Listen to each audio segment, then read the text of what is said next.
Can you buy us, mister? Have you ever felt a silence so deep it seemed to have a sound of its own? A low hum that vibrates right behind your ribs? That was the silence that lived in Jedediah's heart. It wasn't an absence of noise. The world was full of it.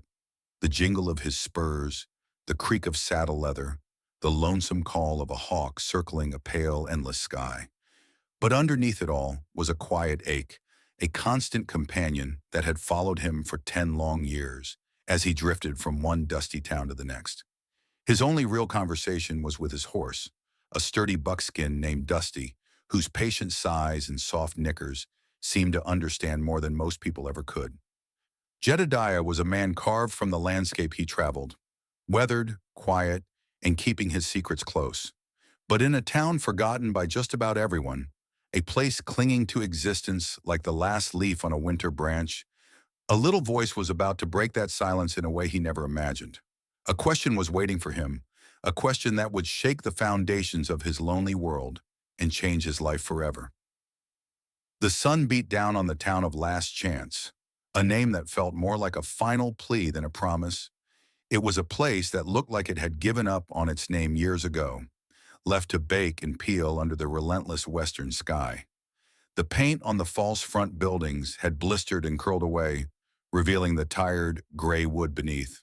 The wind, the town's most active resident, kicked up little dust devils that danced a frantic, lonely waltz down the empty main street. Jedediah swung down from his saddle, his worn leather boots making a soft thud in the thick dust. The movement was slow, deliberate, like a man who had nowhere to be and all the time in the world to get there. He was just passing through. That was his motto, the creed he lived by. He'd get supplies, flour, coffee, beans, maybe some jerky. If the town had a decent bathhouse, he'd wash away a week's worth of trail dust. A hot meal that he didn't have to cook over a campfire would be a luxury. Then before the sun bled out behind the jagged peaks to the west, he'd be on his way. Loneliness was a habit, a well-worn coat he'd learned to wrap around himself for warmth. He was good at keeping it. He ran a hand along Dusty's neck, his calloused fingers scratching the horse's favorite spot. "Well, old friend," he murmured, his voice a low rumble, rusty from disuse. "This looks like the place. Let's see if they've got oats for you and something that passes for coffee for me." Dusty snorted, nudging his shoulder as if in agreement. As Jedediah tied the reins to a hitching post in front of the general store, he felt it. Not a sound, but a feeling. The feeling of being watched. He was a man who trusted his instincts. They'd kept him alive more than once. He didn't reach for the Colt at his hip, but his body tensed, his senses on high alert. He scanned the street. It was empty. The windows of the buildings were like vacant eyes. Nothing. He shook his head, telling himself it was just the place getting to him. A town this quiet could make a man jumpy. He was about to turn toward the store when he felt a small, hesitant tug on the sleeve of his duster. It was so light he almost missed it. He looked down, and the world seemed to tilt on its axis. Standing there was a little girl, no older than 7, with eyes the color of a clear summer sky after a cleansing rain. Her hair was the color of corn silk, tangled and dusty, but it framed a face of fierce determination. Her cheeks were smudged with dirt, and her dress was a faded calico, patched at the elbows and frayed at the hem. But it was what she held in her arms that made Jedediah's breath catch in his throat. Wrapped in a thin gray blanket was a baby, so small and still he looked like a porcelain doll.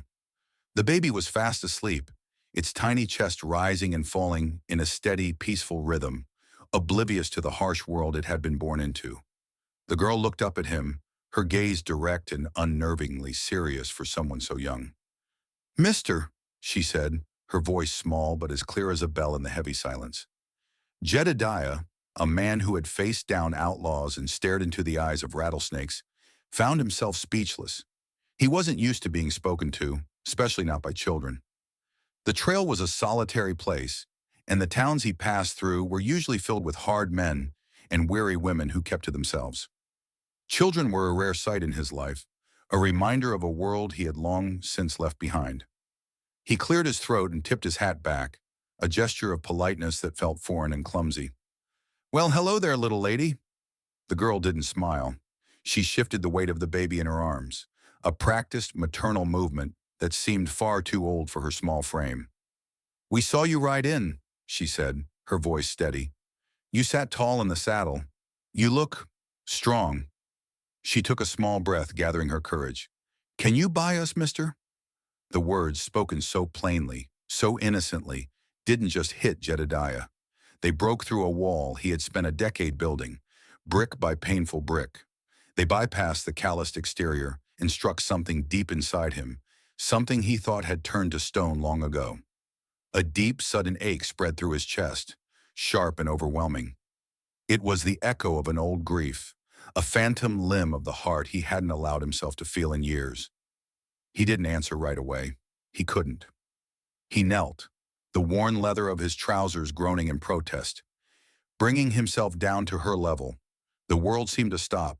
The wind died down, and the dust settled around them, creating a small, sacred space in the middle of the forgotten street. He looked into her sky-blue eyes and saw a universe of sorrow and strength. "By you?" he repeated, his voice raspy with an emotion he couldn't name. "Why in the world would you ask something like that, little one?" A single tear traced a clean path through the dirt on her cheek, but her voice only trembled a little. "Our mama went to be with the angels last winter," she said, her words simple and devastating. "The fever took her, and our pa, he stayed for a while, but he left yesterday, said we were just another 2 mouths to feed, and he couldn't do it no more." She looked down at the sleeping baby, her expression a mixture of fierce love and crushing responsibility. "We've got no one. We slept in the livery last night. But I can work real hard. I'm a good sweeper. I can scrub floors and help with the mending. And the baby, he's a good baby. This is Leo. He hardly ever cries. Less he's hungry." Jedediah looked from the girl's determined face to the peaceful infant in her arms. He saw not a burden, but two small souls set adrift on a cruel sea, clinging to each other as their only raft. The ache in his chest wasn't just pain anymore. It was something else, something breaking open, like a frozen river cracking in the spring thaw. He saw the ghosts of his own past in their eyes, a wife with hair the color of corn silk, a baby boy he'd never had the chance to hold, the life that had been stolen from him. He reached out a hand slowly, so as not to frighten her. He didn't touch them, but simply held his hand open in the space between them, a gesture of peace. "What's your name, sweetheart?" "I'm Lily," she said, her chin held high. "And this is Leo." A smile, a real one, found its way to Jedediah's face. It was the first in so long that the muscles in his cheeks felt stiff and unfamiliar. It felt foreign, but it felt good. It felt like coming home. "Well, Lily," he said, his voice softer now, gentler than he'd heard it in years. "I'm not going to buy you. That's not how people work. People aren't for buying or selling." He paused, choosing his next words carefully. "But I'll tell you what I will do. I was just about to find some lunch, and I am mighty hungry. My stomach is rumbling something fierce. How about you and Leo join me for the biggest meal this town can make? My treat." For the first time, the severe mask on Lily's face cracked. Her eyes widened, and a tiny flicker of hope, bright and beautiful, danced in their blue depths. She looked from his face to the sleeping baby and back again. She gave a small, jerky nod, clutching Leo a little tighter as if to protect him from this sudden, unexpected kindness. "Okay, mister," she whispered. "The name's Jedediah," he said, standing up slowly, "but my friends call me Jed." He offered her his hand. "It's a pleasure to meet you, Lily and Leo." She hesitated for only a second before placing her small, grimy hand in his large, calloused one. Her touch was light as a feather, but it sent a jolt of warmth straight to his soul. As he led them towards the town's small diner, with the little girl's hand in his, Jedediah had the strange and powerful feeling that he wasn't just passing through anymore. Thanks for watching. Please subscribe and share our story.